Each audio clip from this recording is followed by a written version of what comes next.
Hello friends, in this video I am going to discuss about speech writing. This is one of the writing part from your section B. Now in this video we will discuss common way to write the speech, how to write speech and what is a speech writing. So if you have not subscribed my channel yet, please subscribe my channel. The three parts of the simple speech. एक simple speech के आपके three parts होते हैं. Introduction, tell them what you are going to tell them. अपनी introduction देके ये बताइए कि आप उसमें क्या बोलने जा रहे हो. 50% होना चाहिए, 15% body. Deliver the speech you promised. जो आपने स्पीच प्रॉमिस की है इंट्रोडक्शन में उसको डिलीवर करोगे 70%. Ending, tell them what you have told them. कि आपने उनको क्या बताया उसको दोबारा से कंक्लूजन बताओगे 15%. Next, speech writing format. The part of speech, always remember your introduction and conclusion. This one is the first paragraph and this is the last paragraph. Should have an impact on the audience. इसका impact पड़ना चाहिए किसके ऊपर? Audience के ऊपर. Seize your attention with your introduction. उनका ध्यान कैसे खींच लीजिए अपनी introduction देते हुए.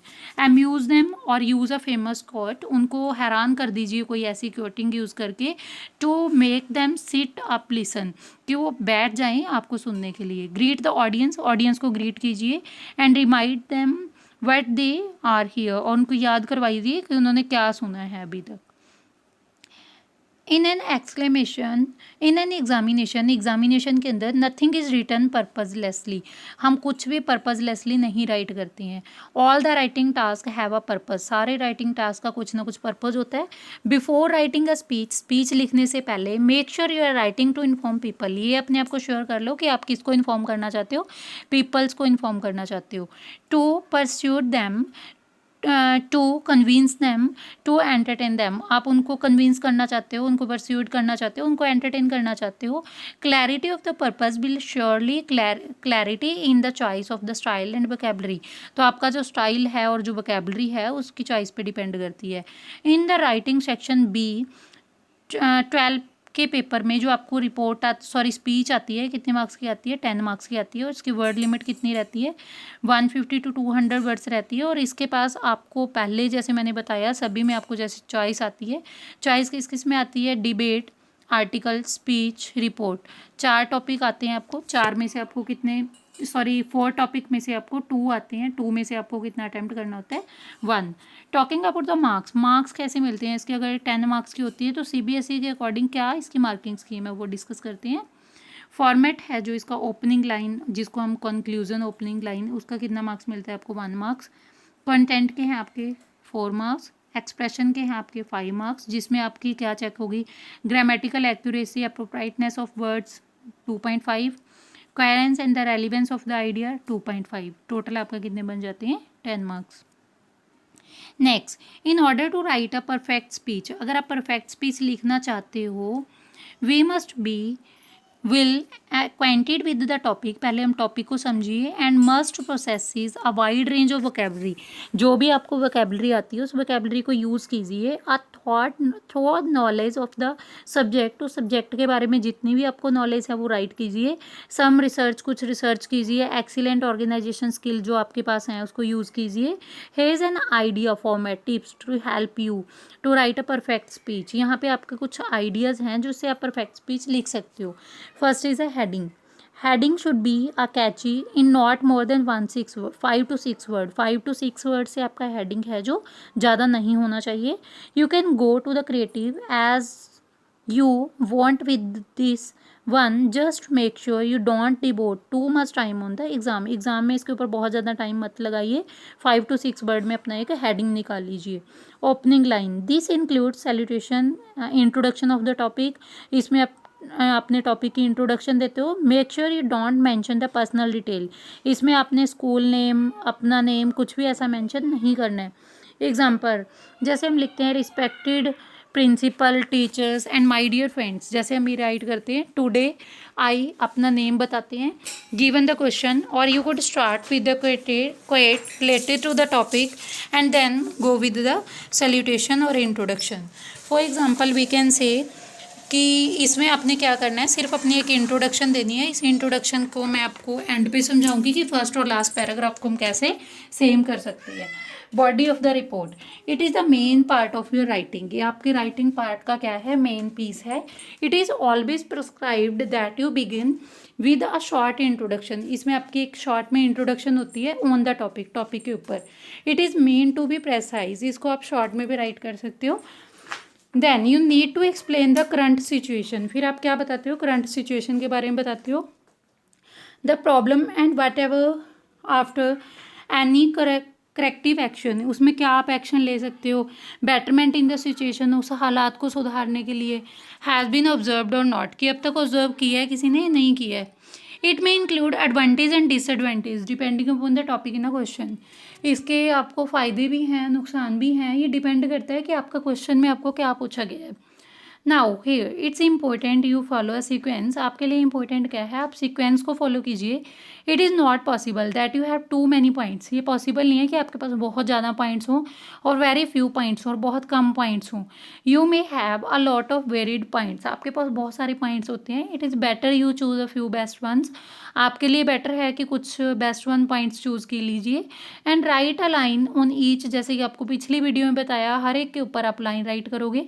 In case you have a very few, देखो फ्रेंड्स इसमें क्या है कि अगर आपके पास पॉइंट्स ज़्यादा हैं तो हर एक पॉइंट के ऊपर एक एक लाइन बनाते जाइए। अगर आपके पास पॉइंट्स कम हैं तो हर एक पॉइंट के ऊपर टू टू लाइन्स बनाते जाइए। You have strictly follow the prescribed word limit, आपको वर्ड लिमिट जितनी गिवन है उतनी ही फॉलो करनी होती है according to CBSE। Most important क्या है, always begin with the strongest point, हमेशा अपने स्ट्रॉन्गेस्ट पॉइंट से स्टार्ट कीजिए। One can accommodate the weaker ones in between the end और अनदर स्ट्रॉन्ग पॉइंट्स, एक पर्सन है जो अकोमोडेट कर सकता है वीकर्स को, या फिर जो उनके स्ट्रॉन्ग पॉइंट्स हैं उसको अकोमोडेट कर सकता है। Feel free to give your personal opinion, अपने पर्सनल ओपिनियन देते हुए बिल्कुल फ्री फील कीजिए। It is very important that you don't debate the topic, there is a chance you may get ideas linking from one and another, मतलब आपके पास ऐसे chances हैं कि आप अपने आइडिया को एक दूसरे से आइडिया से लिंक कर सकते हो। एंड पे क्या आ जाता है आपका solution paragraph. Now it is be very remembered that wherever you elaborate a problem, जब आप अपनी problem बताते हो, you always have a mention the step being taken to इस solution। तो आप इसके, जब आपके पास कोई प्रॉब्लम आती है तो आप उसके लिए कोई ना कोई स्टेप तो ऐसे उठाते हो ना कि इसके सोल्यूशन में हम क्या कर सकते हैं, तो आपका क्या आ जाता है, लास्ट पैराग्राफ आ जाता है। Last but not the least, concluding line, thanking the audience, इसमें हम क्या करते हैं, ऑडियंस का धन्यवाद करते हैं फॉर देयर कोऑपरेशन, कि उन्होंने इतना कोऑपरेशन दिखाया। एंड पेशेंस, इतनी शांति दिखाई है, पेशेंस दिखाया, धीरज दिखाया है। It is very important to conclude what we have started, ये जरूरी है कि जो हमने स्टार्ट किया था उसको एक बार दोबारा से फिर बताएं। नेवर लीव अ स्पीच और for that matter any of the answer open and, कोई भी आंसर ओपन एंड पे करके हम स्पीच को नहीं लेफ्ट करते, सारे क्वेश्चंस का जवाब प्रॉपरली देके हम स्पीच को एंड करते हैं। Tips to attempt on CBSE, पहले तो ये श्योर कीजिए कि अगर आप CBSE में अटैम्प्ट कर रहे हो कि आपकी जो आप पहले आप जिसको एड्रेस करते हो उसकी वेकेबलरी है जो सिंगल होनी चाहिए। बच्चों को एडवाइस देनी चाहिए इस चीज़ के बारे में, सिंपल लैंग्वेज यूज़ करोगे, आप सूटेबल टाइटल यूज़ करोगे ऑडियंस के लिए। फिर आप क्या करते हो, जो आपको क्वेट्स जो आपको रिकमेंड किए गए हैं वो यूज़ करोगे। उसकी स्टार्टिंग और एंडिंग स्टेटमेंट जो आपने पहले ही, जैसे मैंने आपको हर एक टॉपिक में लर्न करवाई है, फर्स्ट और लास्ट पैराग्राफ ऐसे लर्न करोगे। फिर मिडल ऑफ द स्पीच इसका मिडल बनाओगे जो भी आपको अच्छा लगता है। फिर जो भी आप राइट कर रहे हो उसको आप क्या करोगे, पैराग्राफ में राइट करोगे। जो प्रीवियस ईयर के सैम्पल पेपर है उनकी प्रैक्टिस करते रहिए, और जितने भी सैम्पल्स आप कर सकते हो उन पे अपने आइडियाज़ आप ऑलरेडी लिख के रखिए, उसको अच्छे से लर्न कर लीजिए। जो न्यूज़पेपर के एडिटोरियल ओपिनियन उनको होते हैं, अपने आइडियाज़ को हमेशा हेल्प में आपको क्या करते हैं, एग्ज़ाम में आपकी हेल्प करते हैं। जब आप पेन उठाते हो उससे पहले प्लान कर लीजिए, बहुत सारे रफ शीट पे रफ पॉइंट्स को कलेक्ट कर लीजिए कि आपने उनको आंसर कैसे करना है। तो उसके रेलिवेंट पॉइंट है वो कभी भी राइट करना मत भूलिए। प्रेजेंटेशन होती है जो आपकी बहुत ज़्यादा इंपॉर्टेंट हो जाती है। जो आपका ग्रामेटिकल और स्पेलिंग मिस्टेक है उसको ध्यान से चेक कर लीजिए, क्योंकि इनके भी अलग से मार्क्स होते हैं। जो आपकी लाइंस हैं पैराग्राफ के बीच में लाइन छोड़ते रहिए बीच में, ताकि ये हमारी नीट एंड क्लीन दिखे। जो आपके मेन पॉइंट्स होते हैं उनको क्या करोगे, अंडरलाइन करोगे, जो आपके इंपॉर्टेंट होते हैं। और आपको एडवाइस की जाती है एग्ज़ाम फिनिश करने के बाद ही ओनली इन चीज़ों को आप एडवाइस को फॉलो कीजिए, और पेंसिल और स्केल यूज़ कीजिए अंडरलाइन करने के लिए। हमें हमेशा जनरल कोट्स जो हैं कुछ लर्न करके रखने चाहिए, ताकि हमारी हेल्प हो जाए जब हम प्रेजेंटेशन करते हैं, जब हमने पहले से ही कोई चीज़ प्रिपेयर कर रखी होती है। So now this is a format of the report, sorry, format of the speech. First of all you have to give your title, next by कि इसको लिखने वाला कौन है वो लिखोगे, फिर डेजिग्नेशन आपकी क्या है, फिर आपका प्लेस और डेट बता दोगे, फिर क्या आ जाती है आपकी body of the speech. Speech writing for friends, I have made this one note specially for you कि कुछ स्टूडेंट ऐसे होते हैं जिनको लगता है कि हमें इंग्लिश में मतलब राइट करना नहीं आता, तो वो क्या करते हैं कुछ ऐसी कैची लाइन जो मतलब हर एक चीज़ पे हर एक स्पीच पे यूज़ हो ही रही हैं, तो एटलीस्ट उन लाइंस को तो लर्न कर लीजिए, बाद में अपने हिंट से जितना आपको आता है उतना बनाने की कोशिश कीजिए। जैसे good morning to one and all present here, इसको आप एक्सटेंडिंग मैनर में ऐसे लिख सकते हो, good morning principal ma'am, vice principal ma'am, my dear staff members and my dear friends.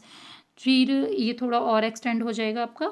My self अपना नेम बताओगे फर्स्ट पैराग्राफ में, स्टूडेंट ऑफ किस क्लास के स्टूडेंट हो वो बताओगे, स्टैंडिंग बिफोर यू आपके सामने खड़ा हूँ to express my views on, जो आपका टॉपिक आपको गिवन है उसी के ऊपर आप क्या करोगे, अपने व्यूज़ एक्सप्रेस करोगे। और एंड पे हमारा क्या आ जाता है, thank you all. So this one the video for your speech writing.